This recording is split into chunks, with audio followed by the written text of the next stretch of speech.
Today, we're going to create a tempered steel shader in Unreal and Unity.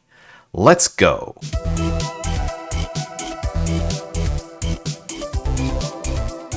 So we're going to be working on tempered steel today, but before we get too far into creating shaders, what I want to do is take a look at some reference images to get an idea for what we're going for.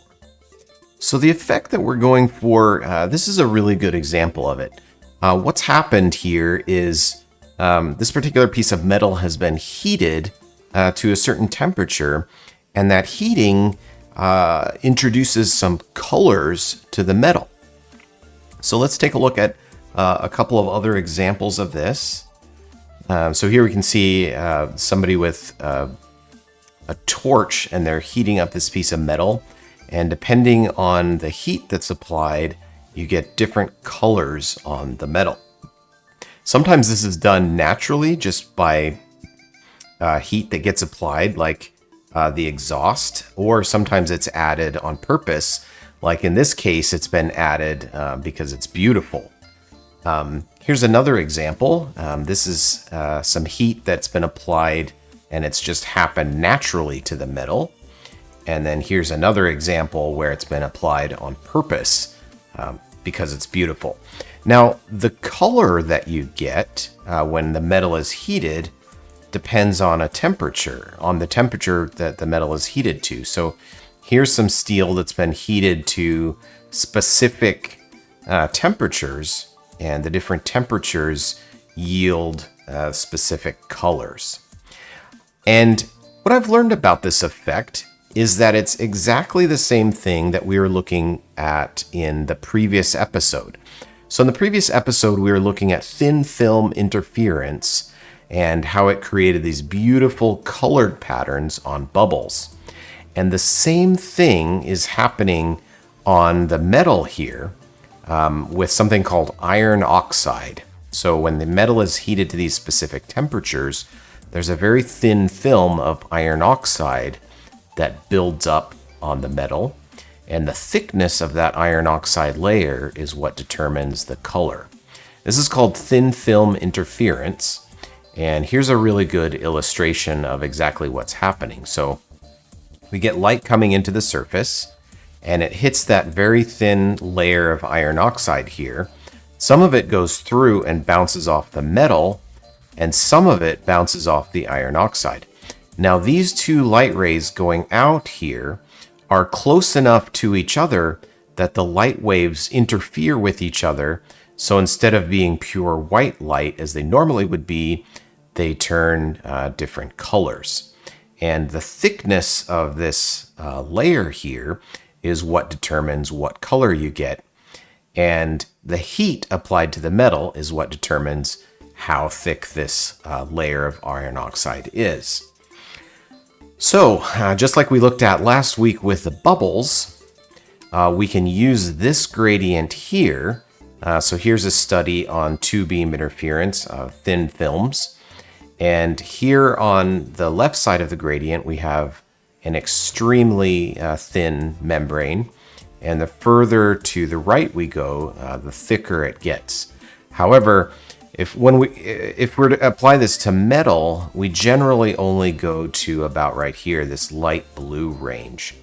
And so we can use the same gradient that we created for our bubbles in the last episode, but we'll want to clip that gradient and only use this left portion of the gradient, because when we see this effect on metals, we generally only see this portion of the effect. So what we're going to do today is we're going to combine two of the tutorials that we've created previously. In episode 11, I showed you how to create brushed metal. And then in the previous episode, number 19, I showed you how to do thin film iridescence or thin film interference to create these interference patterns on soap bubbles. And today we're going to be applying the same principle to tempered steel. So let's jump into Unreal and we'll get started on this shader.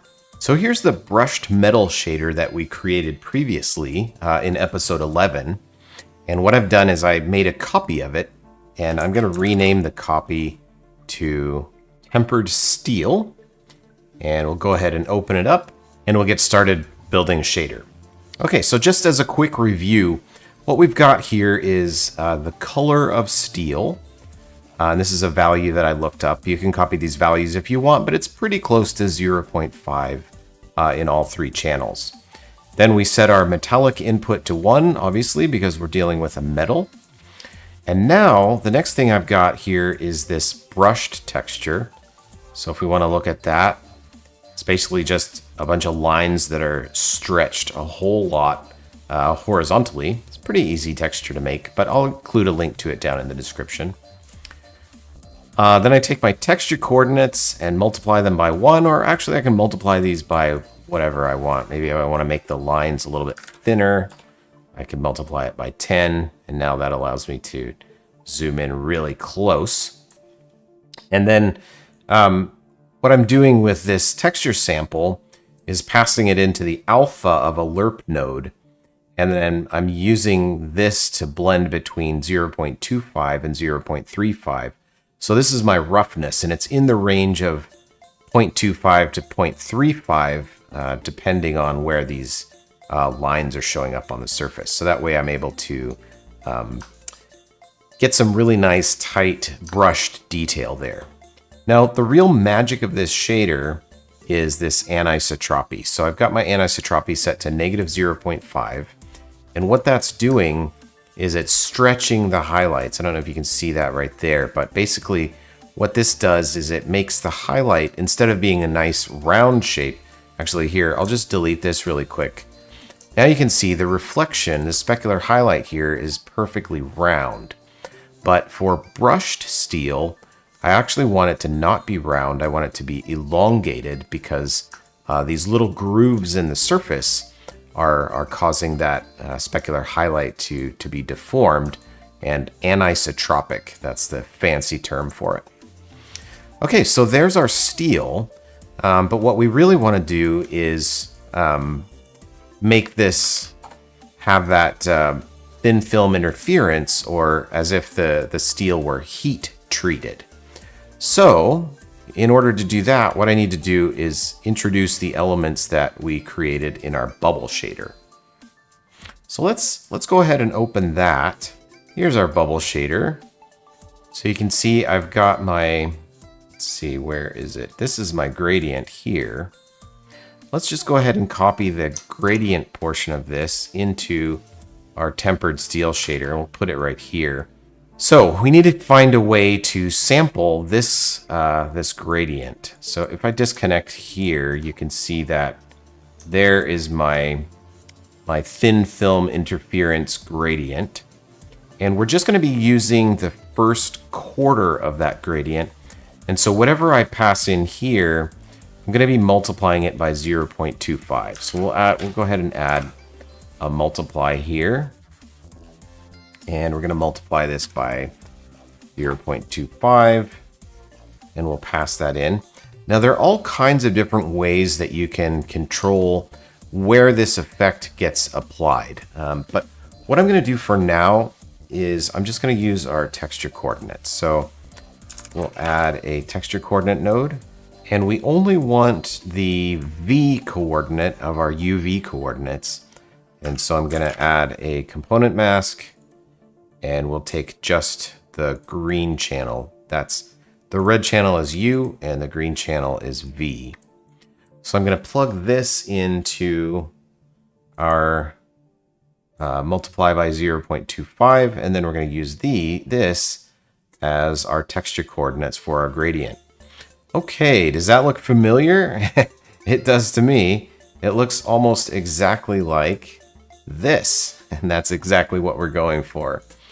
So we've got our gradient now, and we need to combine it with our metalness, or with our metallic color. This is the default color of steel, and the way that I'm going to combine these is I'm just going to use our friend, the linear interpolate node, and we're going to blend between the color of steel and tempered steel gradient there. Maybe with an alpha. We'll just start out with an alpha of 0.5. Then we'll plug this in. And now we've got some steel that looks like it's been heated up down here at the bottom. You can see that gradient kind of kicking in down there where it's getting hot. And then as we go up the sphere, it's gotten cooler here at the top.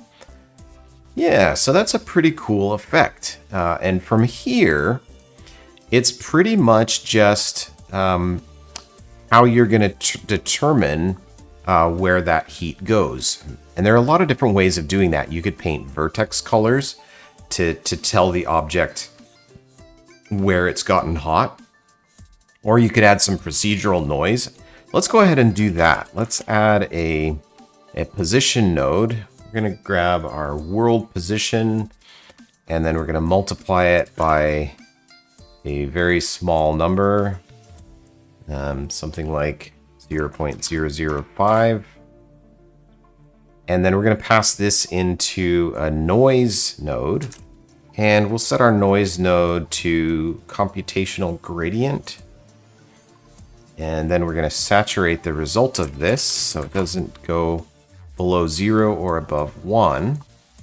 And now this is creating a world space pattern for us that we can use to determine where our object has gotten hot. So let's take a look at, yeah, so now we get this kind of like random patchy look to our steel because for some reason it's gotten really hot in these particular areas. So you can use UV coordinates to determine where the heat has gone. You could use procedural noise. You could also use local position. Let's do that. So I'll add a local position node. And then we're going to take let's use Z. So we'll add a component mask again. And we're going to just use the blue channel of the component mask there. And then again, we're going to multiply this by a really small number. This time it's going to be like 0.0038. And we'll saturate the result. Then we'll pass that in. And this is going to give us a nice gradient from top to bottom. And if we want the gradient to look a little bit different, we can change this value here. It's 0.0038, but we could make it 0.01. And now we're kind of moving our gradient down the object. So at this point, and you could also use a texture, you could paint a texture mask that was specific to the object you're applying this material to. And in the mask, you could make the areas that get hottest white, and then pass the result of that mask in here as well to define where your colors are going to go. Now, another thing that you can do is you could expose a parameter. So let's just hold down 1 and click. This is a parameter that we're going to use, and let's just set it to 1 right now. This parameter is going to be your heat value. And so what I'm going to do, so these are the 3 different methods that we looked at for, how to determine where that gradient is going to go. I'm just going to multiply this. We'll put our 0.25 here. And now we're going to plug this value in here instead. And now what this is doing is with this exposed parameter, well, I know I haven't exposed it yet, but if we were to expose this parameter, this could be a value that we use to control how much heat was being applied, and we can make it dynamic. So if we set this value to 0, now our metal has not gotten exposed to heat at all. But let's say you applied this to like an exhaust pipe or the back of a jet engine or something. And then you could make this value here controlled by the game for how hot the engine was getting. So you can make it, just like slowly ramp up. And as the value gets higher, the metal gets hotter. And then at its hottest, it's going to be like this. But, if it's just like slightly cooler, you're going to get less and less. And that gradient is going to be pushed further up.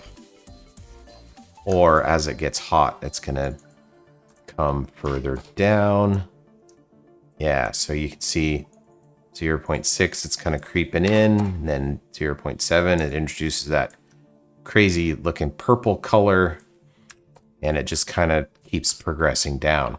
So if we were to expose this parameter here, you could dynamically control how that heat gradient got applied. So you create a texture for this portion of the shader to determine where to apply the heat, and then use this exposed parameter for how it was getting, or how much of it was getting applied. Okay, so again, just to review, we've got our standard brushed metal shader here that we went over in episode 11. And then we're adding to that our thin film interference gradient that we looked at in last episode. But we're controlling it instead of with that crazy bubble mask that we did last time and the incidence angle. We're controlling it either with world space position, or with texture coordinates, or with local position, or, and I haven't showed it here, but you could control that with a texture mask that was specific to your object as well. Okay, so coming back here to our sample shader, let's go ahead and apply this tempered steel one to that. So I'll come back here to my test map, and we'll pull up our tempered steel and apply it. Yeah, now we're getting just a little bit of color because the way that I've got it set right now has this value set to 0.8, but let's set it to 1 and save it. And there you go. Wow, this version of it is really hot. I guess it's because I set the multiply value here to 0.1.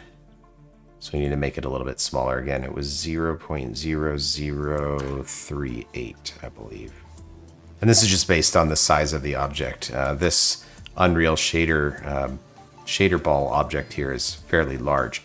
Yeah, so you can see it's getting to kind of its maximum heated amount there at the top, and then kind of coming down around here to the bottom where it's not received any heat. One thing that I should probably mention before we jump over to Unity is that Unreal just announced Unreal Engine 5.2, and with that comes some updates to their material system. And right now this is just experimental, but they're calling it Substrate. And what Substrate allows you to do is this thin film interference effect through a parameter that you plug into the root node instead. So this method here, where we're changing the base color, will soon be replaced where there's an actual parameter here on the root node for how thick the top layer of material is. And when you define that thickness, you'll automatically get these colors. And that's pretty cool. It's going to be a nice new feature, so I'll definitely check it out when it's out of its experimental phase. All right, let's switch over to Unity, and I'll show you how to do this same effect there. All right, here we are in Unity, and you can see that I've created a very similar shader here, where I'm using the anisotropic brushed metal look, and I've also applied that tempered steel effect, where we're getting that very thin layer of iron oxide applied to our metal that's making the metal appear to be all kinds of crazy rainbow colors. Let's go ahead and take a look at the shader that I created to achieve this. All right, so here we are in Unity's shader editor called Shader Graph. And you can see I've got my UV coordinates, and here we're multiplying them by 5 and 10. And then we pass that in to sample our brushed metal texture here. And that's what gives us this really thin brushed texture to our metal cylinder. You can see we're using that input value to lerp between 0.8 and 0.7, which we're then using for our smoothness. And just like we did in Unreal, we're using a value of negative 0.5 passed into our anisotropy input so that we can get the nice anisotropic specular highlights on our mesh here. So if I go over to the graph inspector and we look at the graph settings, you can see that I've got my material type set to anisotropy, which is what exposes this anisotropy input. Okay, and then to apply this thin layer of iron oxide, which is creating the cool looking colors, we come up here, we've got the color of steel, which is 0.61, 0.546, and 0.509. And then we're blending between that and our rainbow gradient here, using this lerp value with a value of 0.5. So there are a lot of different ways to look up this rainbow gradient, like I said before. Here we're using this gradient noise node, but you can also use UV coordinates, and if I do that, I'll get a nice top to bottom gradient, or actually left to right gradient. But if I use the V coordinate instead, now I'm getting my heat up here and the area with no heat down here. Of course, we're not going the full 0 to 1 range here, so let's maybe just stick with our gradient noise. So this is defining the UV coordinates for our gradient. So let's disconnect this just for a minute. So here's that gradient that we started out with, the same one that we used for the bubbles in our last episode. But we only want to use the first quarter of the gradient for metal, which is why we're multiplying the incoming UV coordinate by 0.25. So if I expand this out and plug it back in, so the UV coordinate is being determined by this noise texture. Now, just like I said before, when we were looking at the Unreal version, you could paint your own texture map for this as well, and you could determine with a mask exactly where you wanted the hot parts of the metal to go and the cool parts. The hottest would be sort of this teal value here, and the coolest would be kind of this darker steel color. So there's a lot of different ways of determining exactly where you want this color to go. It just depends on the effect that you're looking for. So we've combined our brushed metal effect, which we've mostly got down here, with our thin film effect that we learned in last episode with the bubbles. And now we've got this cool tempered steel look. And if we switch back to our scene, this can be really neat looking if you use it in your game for something that is getting hot. Oh, one thing that I forgot to show. Let's go ahead and add another multiply in here. And then we'll plug this multiply into that one. We'll plug this into the UV coordinates of our gradient. And then this, we're going to use to add a parameter. So I could expose a parameter here in the blackboard. We'll just call it heat. And I'm going to give it, I'm going to open up our graph inspector here. And for the mode, I'm going to create a slider. And we're going to default it to 0. And then we'll make our minimum 0 and our maximum 1. And we're going to drag this in. And we're going to pass heat into our multiply here. So now this is an exposed parameter that I've just created. This is a value that I can tweak in the material. So what I can do is create a material of my tempered steel shader that I just created. So I'm going to pick create material. I'm just going to call this tempered steel 1. Now I'm going to grab this material and apply it in our scene. Now when I select the material, you can see I have this slider here called heat.